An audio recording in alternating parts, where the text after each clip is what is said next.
Iran with an advanced satellite system enabling Tehran to track military targets. Is that true? Стабильность, тем, чтобы все органы власти, все государственные структуры работали уверенно, спокойно, спокойно будущее. Конституция позволяет нам это сделать, финансировать последующий срок. Никаких решений. Military to make military targets.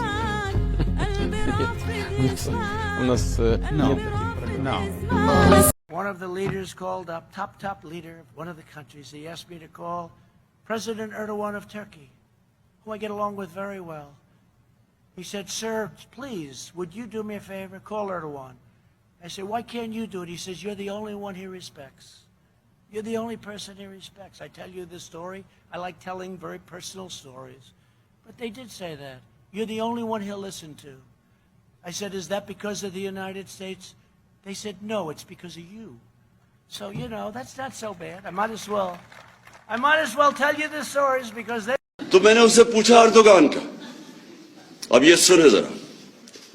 उसने कहा Erdogan का कि देखें, ये कई दफा मैं से ये हमारी पॉलिसीज में क्लैश होते हैं, ये मेरी पॉलिसी मानता नहीं है, लेकिन मैं इसकी इज्जत करता हूं। क्यों? क्योंकि ये अपने मुल्क के इंटरेस्ट के लिए खड़ा है।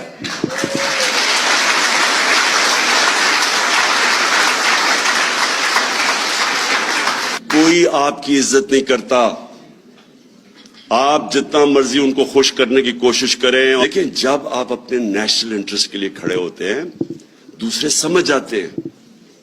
उनको पता होता है कि अपने नेशनल इंटरेस्ट के लिए खड़े। अगर हम रूस गए, अमेरिका नाराज हो गया, मुझे तो मौका ही नहीं मिला क्योंकि इन्होंने आते साथ ही साजिश तो जैसे वापस आया तो गेम चला दी थी इन्होंने।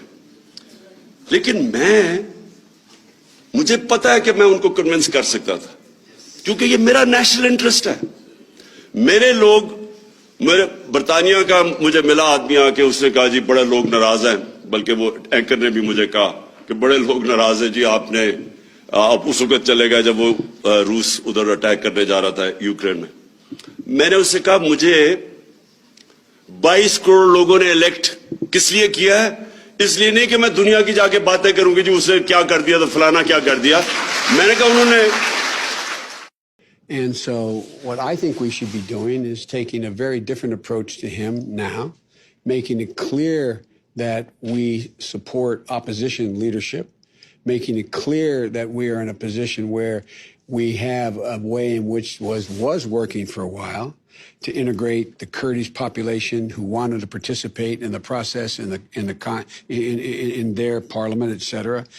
Because we have to speak out about what we in fact think are wrong. He has to pay a price.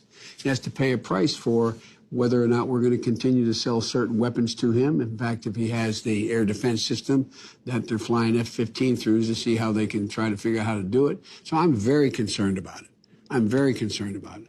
But I'm still of the view that if we were to engage more directly like I was doing with them, that we can support those elements of the Turkish leadership that still exist and get more from them and embolden them to be able to take on and defeat Erdogan, not by a coup, but by the electoral process. He got blown out. He got blown out in Istanbul. He got blown out, his party. And so what do we do now? We just sit there and you yield it. The last thing I would have done is yield it to him with regard to the Kurds. The absolute last thing. And I had a couple of those meetings with them about the Kurds, and they did not clamp down at the time. And anyway, so we have to make it clear that if they're looking to, because at the end of the day, Turkey doesn't want to have to rely on Russia. They've had a bite out of that apple a long time ago. But they got to understand that we're not going to continue to play with them the way we have. So I am very concerned. I am very concerned. I'm very concerned about our airfields and access to them as well. And I think it takes an awful lot of work for us to be able to get together with our allies in the region and deal with how we isolate his actions in the region, particularly in the Eastern Mediterranean relating to oil and a whole range of other things which take too long to go into. But the answer is, yes, I'm worried.